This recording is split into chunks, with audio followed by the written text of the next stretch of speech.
Yes, a local disconnect switch is required for the hoist and trolley, even though a planned lockout/tagout procedure exists and power can be shut off via the circuit breaker at the motor control center. National Electrical Code Section 610.31 requires a disconnecting means to be located at the point of entry of the conductors into the hazardous classified location. In this case, a hoist and trolley are located in a Class 2, Division 1, Group F area, and the disconnecting means must be located at the point where the 480 volts alternating current feed enters this area. According to National Electrical Code Section 610.32a, the disconnecting means can be located firstly inside the hoist and trolley electrical enclosure, secondly just prior to the festoon cable, or thirdly within sight of the hoist at ground level. Therefore, both the locations within the electrical enclosure or just prior to the festoon cable are acceptable, as they meet the requirements of being at the point of entry of the conductors into the hazardous location. National Electrical Code Section 610.32b requires the disconnecting means to be readily accessible. This means that it should be easy to locate and operate even in an emergency. Placing the disconnect switch within sight of the hoist at ground level would make it easily accessible to personnel. Based on the above analysis, it is required to have a local disconnect switch for the hoist and trolley in the Class 2, Division 1, Group F area. The acceptable location for the disconnect switch would be either within the hoist and trolley electrical enclosure or just prior to the festoon cable. Additionally, it is recommended to place the disconnect switch within sight of the hoist at ground level to ensure accessibility in an emergency. When dealing with electrical installations in hazardous locations, it is crucial to adhere to the National Electrical Code, specifically Article 610, which provides requirements for cranes and hoists. The question revolves around the necessity and placement of a local disconnect switch for an electric hoist and trolley operating in a Class 2, Division 1, Group F environment. Let's break down the requirements and recommendations based on the National Electrical Code.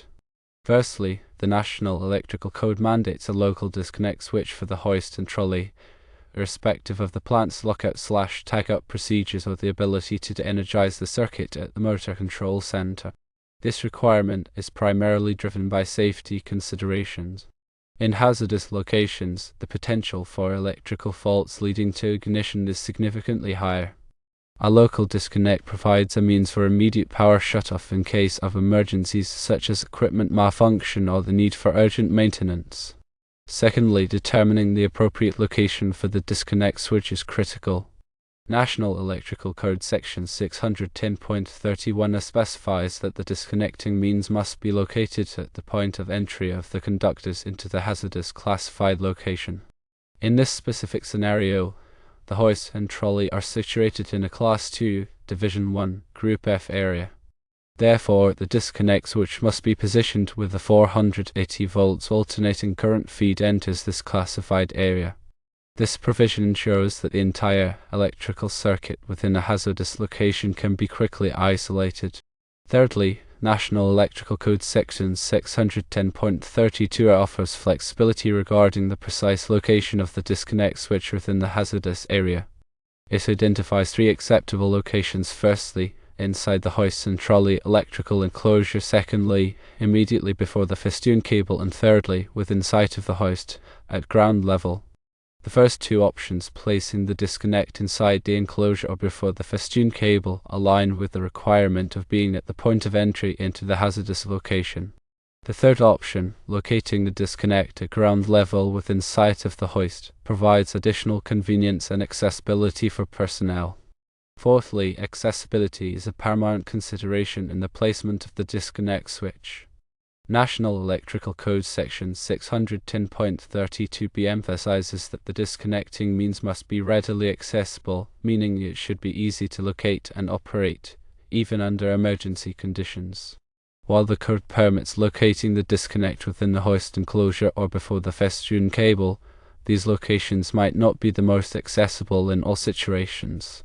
Placing the disconnect switch at ground level within sight of the hoist offers the advantage of immediate accessibility for workers on the floor. In an emergency, personnel can quickly shut off power to the hoist without needing to climb or navigate to less accessible locations.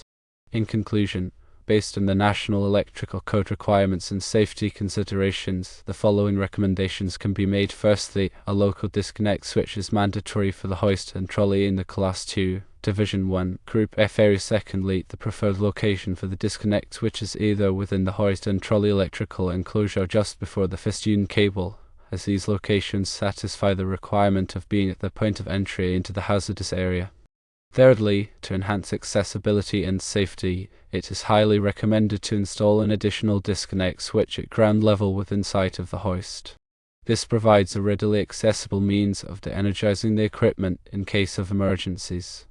By adhering to these guidelines, electrical installations involving hoists and trolleys in hazardous locations can be made safer and more compliant with the National Electrical Code.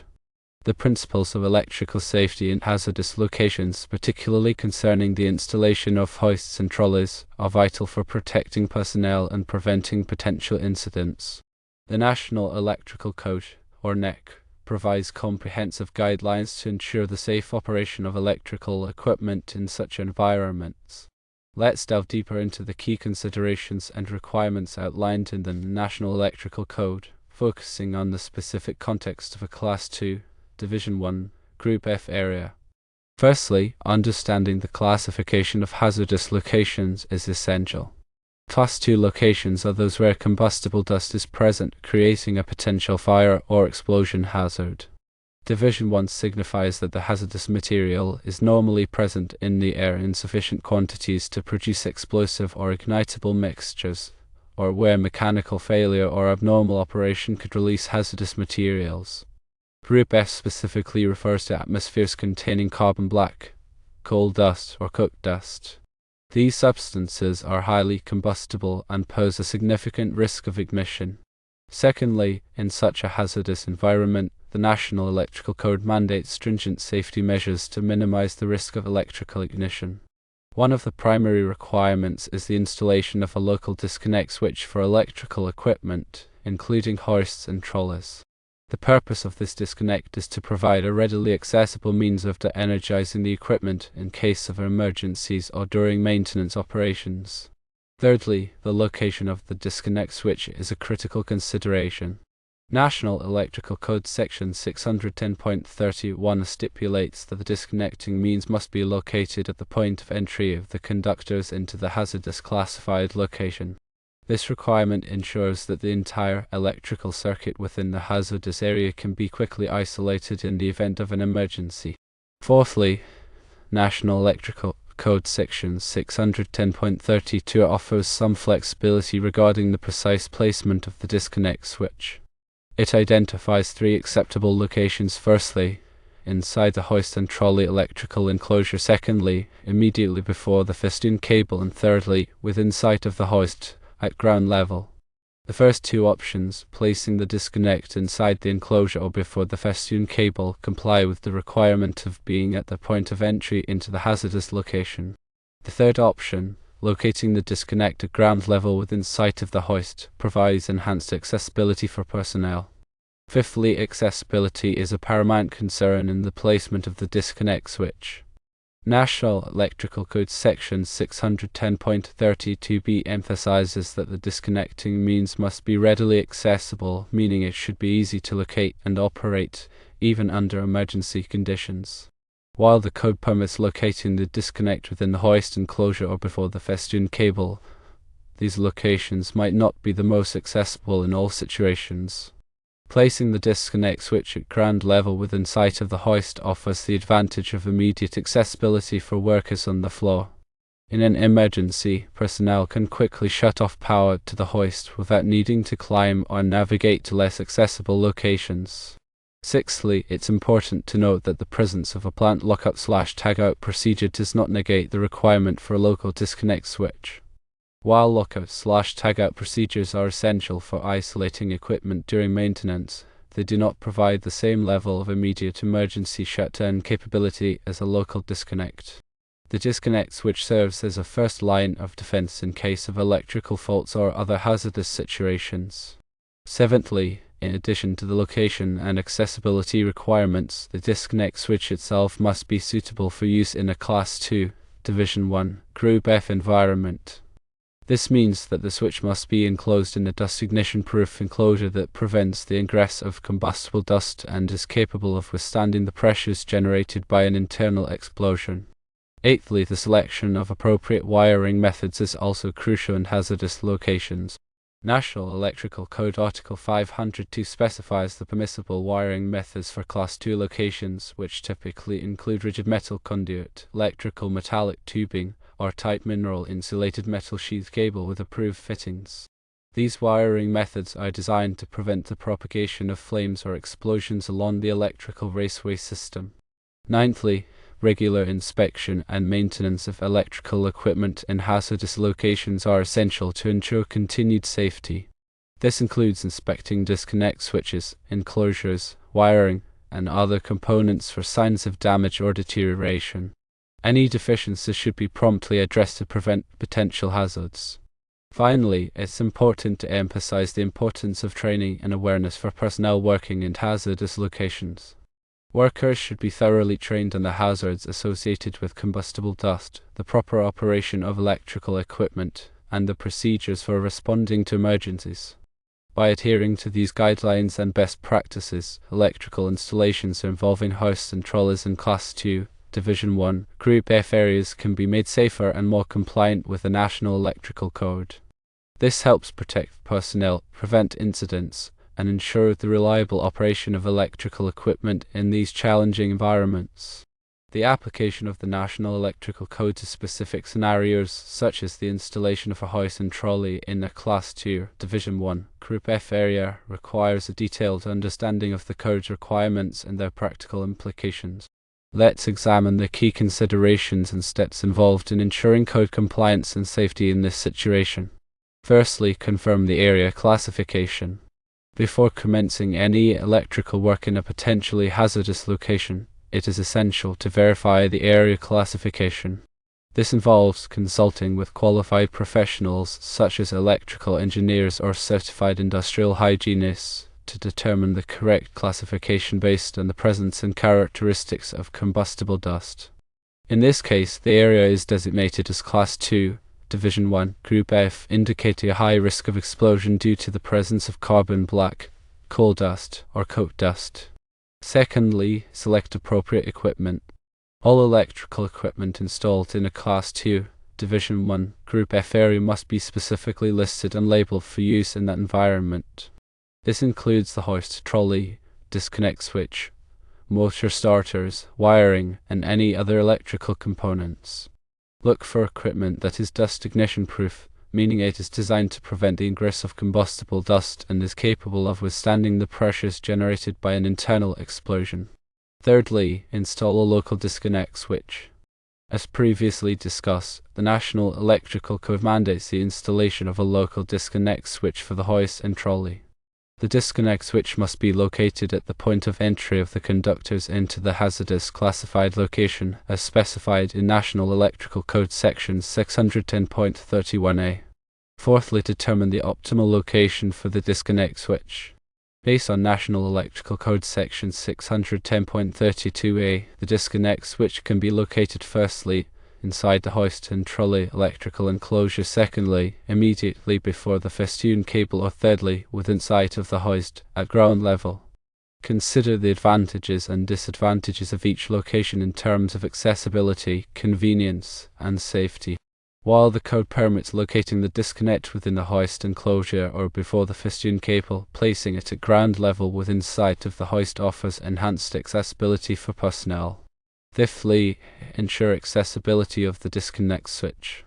Regardless of the chosen location, the disconnect switch must be readily accessible, as required by National Electrical Code Section 610.32b. This means that it should be easy to locate and operate even under emergency conditions. Avoid placing the disconnect in obstructed or difficult to reach locations. Sixthly, use approved wiring methods. The wiring methods used in a Class II, Division 1, Group F area must comply with National Electrical Code Article 502. Typically, this involves using rigid metal conduit, electrical metallic tubing, or tight mineral insulated metal sheath cable with approved fittings. These wiring methods are designed to prevent the propagation of flames or explosions along the electrical raceway system. Seventhly, properly seal conduit and enclosures. To prevent the ingress of combustible dust, all conduit and enclosure openings must be properly sealed using approved sealing fittings. These fittings create a dust-tight barrier that prevents dust from entering the electrical system. Eighthly, ground all equipment. Proper grounding is essential for electrical safety in all locations, but it is particularly important in hazardous areas. Ground all electrical equipment, including the hoist, trolley, disconnect switch, and enclosures, in accordance with National Electrical Code Article 250. Ninthly, label all equipment and controls. Clearly label all electrical equipment and controls with their intended function and voltage rating. This helps prevent confusion and ensures that personnel can quickly identify and operate the equipment safely. Finally, conduct thorough inspections and testing.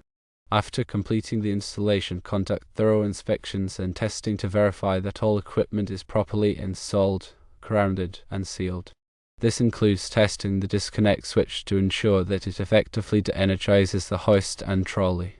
By following these steps and adhering to the requirements of the National Electrical Code, you can ensure that the installation of a hoist and trolley in a Class 2, Division 1, Group F area is safe, compliant, and reliable. This helps protect personnel, prevent incidents, and maintain the integrity of the electrical system. The requirements of the National Electrical Code, specifically those pertaining to hazardous locations and material handling equipment like hoists and trolleys, are rooted in sound engineering principles and a deep understanding of potential hazards. Understanding the rationale behind these requirements can provide valuable insights into the importance of code compliance and safe electrical practices. Firstly, the fundamental principle underlying the National Electrical Code is safety. The code is designed to protect people and property from electrical hazards such as shock, electrocution, fire, and explosion.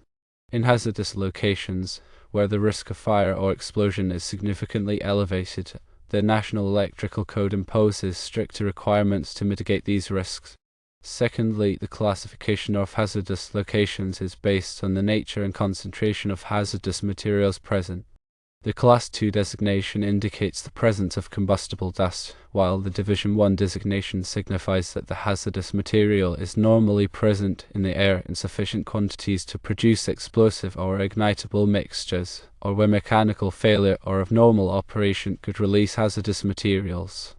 The Group F designation further specifies the type of combustible dust present, such as carbon black, coal dust, or coke dust. Thirdly, the requirement for a local disconnect switch is based on the need for immediate power shutoff in case of emergencies. In a hazardous location, an electrical fault or equipment malfunction could quickly escalate into a fire or explosion. A local disconnect switch provides a readily accessible means of de-energizing the equipment, preventing further ignition or escalation of the incident. Fourthly, the location requirements for the disconnect switch are designed to ensure that it is both effective and accessible. Placing the disconnect at the point of entry of the conductors into the hazardous classified location ensures that the entire electrical circuit within the hazardous area can be quickly isolated. Allowing the disconnect to be located inside the hoist enclosure before the fistune cable or at ground level provides flexibility while maintaining the necessary level of safety. Fifthly, the accessibility requirement for the disconnect switch is paramount. National Electrical Code Section 610.32b mandates that the disconnecting means must be readily accessible, meaning it should be easy to locate and operate, even under emergency conditions. This ensures that personnel can quickly shut off power to the equipment without needing to climb, navigate obstacles, or search for the disconnect in a hidden location. Sixthly, the requirements for dust ignition-proof equipment and wiring methods are based on the need to prevent the ingress of combustible dust and contain any internal explosions. Dust ignition-proof enclosures are designed to prevent dust from entering the enclosure and igniting, while also being strong enough to withstand the pressures generated by an internal explosion without rupturing. Approved wiring methods, such as rigid metal conduit, electrical metallic tubing, or tight mineral insulated metal sheathed cable, provide a robust and sealed pathway for electrical conductors, preventing the spread of flames or explosions. Seventhly, the grounding requirements are based on the need to provide a low impedance path for fault currents, minimizing the risk of electric shock and preventing the buildup of static electricity, which could ignite combustible dust. Proper grounding ensures that any fault currents will quickly trip a circuit breaker or fuse, de-energizing the circuit and preventing further damage. Eighthly, the labeling requirements are designed to ensure that personnel can quickly and easily identify the function and voltage rating of electrical equipment and controls. This helps prevent confusion and reduces the risk of operating equipment incorrectly, which could lead to accidents or equipment damage. Finally, the inspection and testing requirements are based on the need to verify that all equipment is properly installed, grounded, and sealed, and that it functions as intended. Regular inspections and testing help identify potential problems before they can escalate into hazardous situations. By understanding the engineering principles and rationale behind the National Electrical Code requirements for hazardous locations and material handling equipment, electrical professionals can make informed decisions and ensure the safety of personnel and property. This knowledge also fosters a greater appreciation for the importance of code compliance and safe electrical practices.